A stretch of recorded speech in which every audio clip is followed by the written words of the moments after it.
Okay, I'm here. Would have thought this was going to be a very easy topic to actually talk about and discuss, but actually there's a lot. In fact, there's far more than I had hoped. I should have guessed, because like all things, when you start putting together notes for a topic on a video, I try to keep it to 2 pages, and then I find myself going off on other tangents and realizing there's actually more information.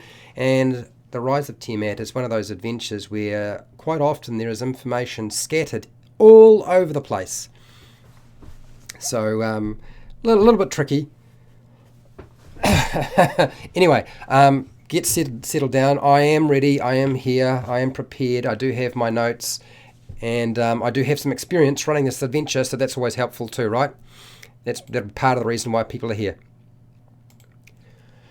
And I'm just going to flick over to my face. Now, you will find the start time for this video is down in the description. I will put the start time down here on my live streams, but my live streams go unlisted later on, so that means you won't be able to access them unless you are a patron. The edited version for this video will be released later on when I get a chance. Now, you'll find that as a general rule, I present everything first. I do my little slideshow. I might talk in front of the camera. And then once I've done all of that, I then open it up for questions and answers. My advice to you is, in the live chat right now, start typing in your questions or your feedback, and we'll see how we go. Now, a lot of this information is already in the book, but I'm also going to give you, specifically near the end of my presentation, what I did with the character and what I have learned from running the character, and my interpretation of why she does what she does and the reason for doing it. And also some of the responses your players will have to this character, which, to be honest, many of my players were very suspicious of a character of this nature. So let's get over to my face. We'll do my presentation, and then you can start asking some questions. We'll go from there. Hello, you get a face. All right, get my first slide up and running, ready to go. So I'm all prepared. Need a drink of water. This is a request from a patron, for those of you who are wondering why I'm doing this particular topic. It is a patron request. Hi, welcome to HowtoDandD. My name is Fred Wheeler, and today I want to talk about Dungeons and Dragons, and specifically I'm going to talk about Maccathe the Crimson. This is a non-player character, or a character that is in the Rise of Tiamat. This is a Dungeon Master guide. It's not a video for players. If you are a player planning to play in this game, or you are currently playing in the game, it will be full of spoilers. You need to go and watch one of my other videos. But if you are a Dungeon Master, this is absolutely a Dungeon Master's guide to help you. I have run the adventure already. I have used this character, and I've got a few things to say about Maccathe the Crimson. Now, Maccathe the Crimson is, to be honest, an unusual character in that the situation that she's got herself into is quite peculiar, a direct result of her own actions, and to a large extent, she's like a very smart person who's also incredibly dumb. And unfortunately, she's fallen into a trap, and that trap is with a dragon. Now, Maccathe the Crimson is a female tiefling mage. She is a member of the Arcane Brotherhood, a league of mages based in the city of Luxcan, and this is located at the fabled Host Tower. This is really basically the Host Tower of the Arcane. The Host Tower is an academy of expert, or the best and brightest of mages in Faerun. This is like the mage Top Gun, you might say. For those of you who are familiar with Top Gun, just imagine that's what we're dealing with here. It's very, very hard to get into the Arcane Brotherhood, and also incredibly difficult to get into the Host Tower. It is full of all sorts of magic lore and magic items, things that normally mages never get to actually inspect, study, or handle in any way. Maccathe actually is an expert and a sage in the area of dragon lore and in dragon relics. She gained access and admission to the host tower with ease, simply because she's rather well known. She's quite famous, as it happens. Maccathe is got an overwhelming drive to and desire to learn more about dragons, even a reckless motivation towards it, unfortunately for her, and to a large extent other people as well. The Arcane Brotherhood did not have enough lore and information for her needs or desires on dragons, so she eventually decided that she had to go and take things into her own hands. After all of her studies, she concluded that the only way she could get the information that she wanted was in fact to go and ask a dragon. Well, seriously, that's your solution? It's not a very good solution. So there were magic items and magic relics and spells and tomes, books that were stolen from the host tower during the last Rage of Dragons battle, and that could actually answer a lot of her questions, and she figured that the only one who could answer those questions was a dragon by the name of Arathator. I believe that's right. Arathator is a white dragon who helped a group of dragons steal magic items and spell books from the host tower. And she thought, well, I will go and ask Arathator because I've got a basic idea of where Arathator is. The other dragons I don't know quite so much about. I'll go and ask that dragon. Like that isn't going to go badly. Essentially, it does go badly. Maccathe went missing during a sailing expedition to the Sea of Moving Ice. This was the assumed location, is pretty much a guess, a location of the Drakehorn and also Arathator. It was believed that the Drakehorn and Arathator were in this location, which meant that a lot of the missing items and spellbooks and tomes should also be with Arathator. That's not necessarily the case, but that's what was assumed. She's been missing for about 3 years. She's been gone a long time, and that has actually been playing on her mind quite a lot. She hasn't weathered the time well, as we discover. Maccathe used sending spells to report that she was taken by ice hunters. I'm just going to call them Eskimos, basically, into a huge or large iceberg, and was never heard of again after that. There have been attempts to use sending spells and scrying spells and spells that can locate objects. They were not able to locate Maccathe, but they were able to locate Maccathe's sailing ship. And unfortunately, it was badly damaged. It was all the crew were completely wiped out and destroyed, and they were not able to actually locate Maccathe herself. They suspect that if she is still alive, that Maccathe is being protected or blocked by powerful protective magic that Arathator has access to.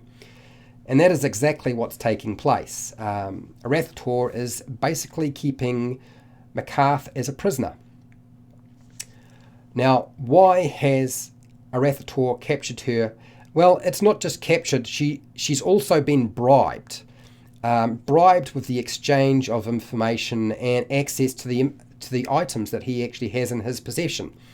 So captured and bribed.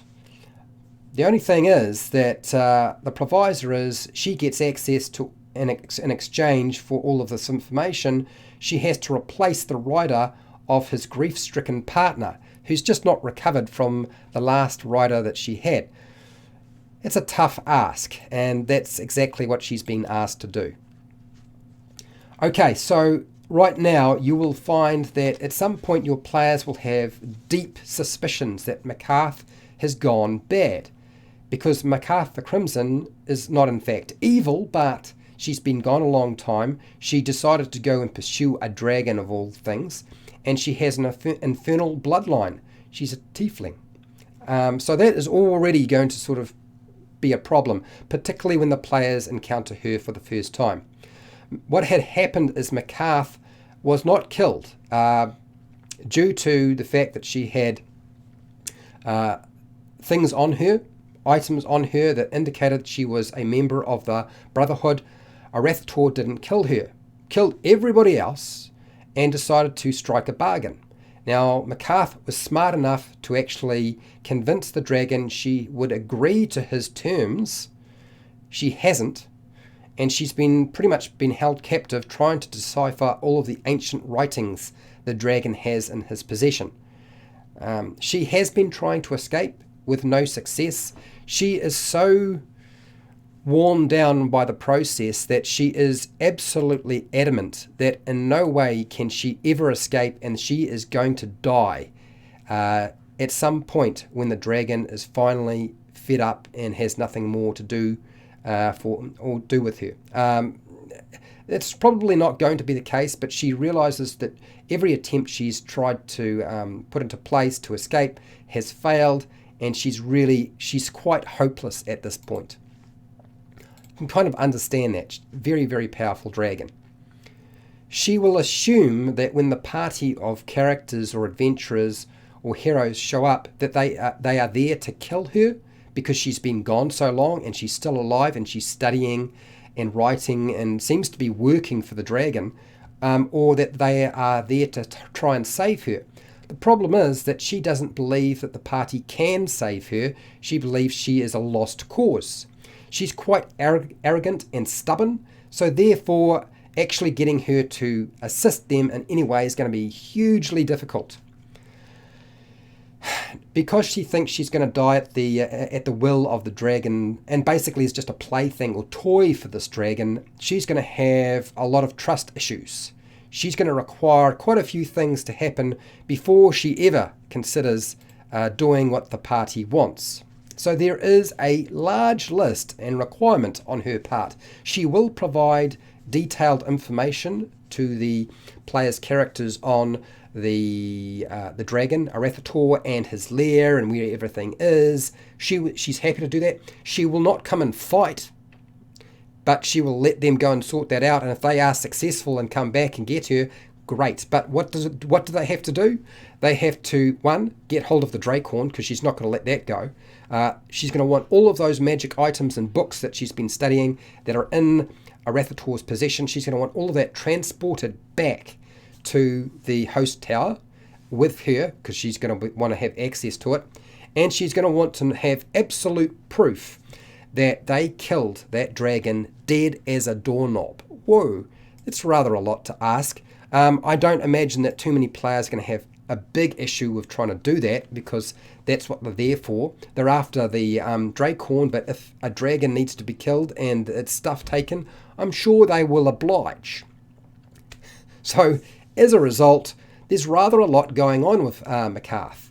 We know that her personality is that of a fairly arrogant and stubborn individual. We know that she is driven to find more information and knowledge. Her ideal is the acquisition of information and knowledge, particularly around dragons. She is bound really only to herself and the Arcane Brotherhood, and nobody else. Certainly not to Arathtor, this dragon, and certainly not to the party.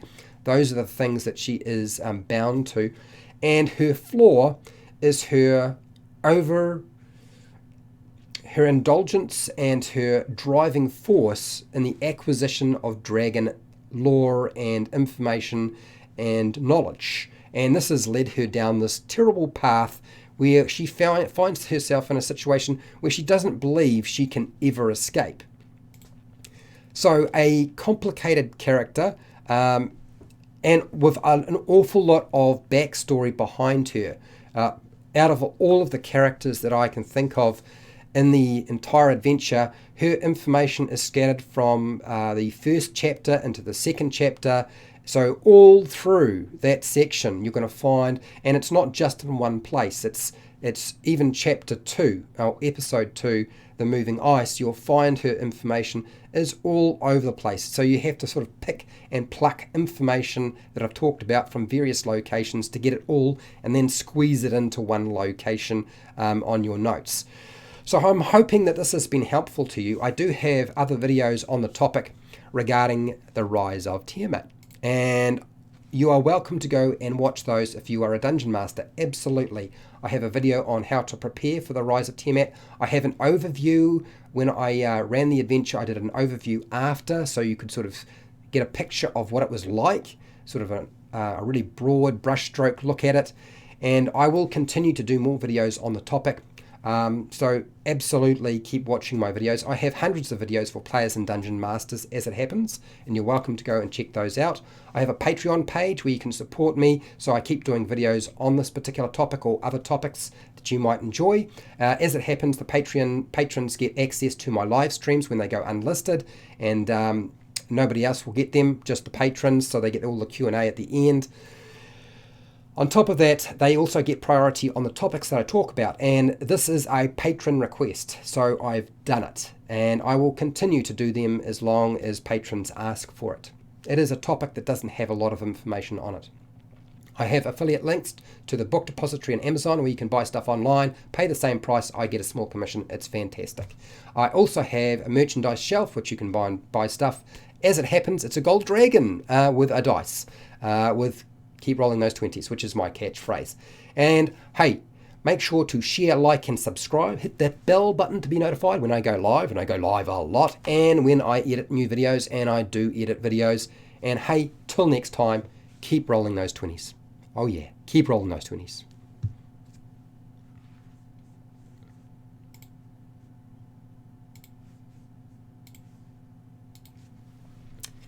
Just give me a second. I just need to get my head around everything. I'm going to just shuffle stuff around just a tiny bit. And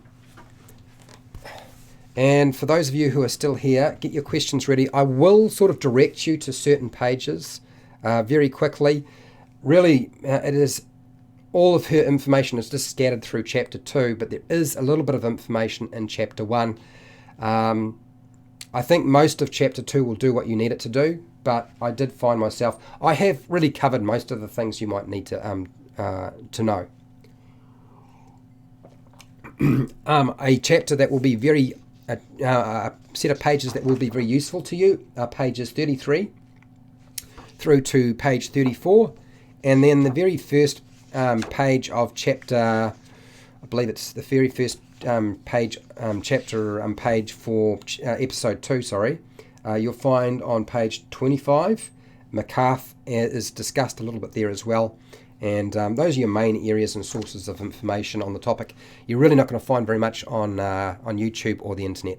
Okay, it's going to go back to my face. We'll go to the live chat, have a talk to people, and you can give your feedback. You can ask your questions. We'll go from there. Okay. All right, I need glasses. Where did they go? I know I had glasses here at some point. My eyes are a little bit weak today. Usually I'm all right, but for whatever reason, they shifted since this morning, and suddenly I now have to put my glasses on. I didn't need them before, but now I do. So apologies for that. We'll just get this on. And hi, Matt. How's it going? Hi, Scott.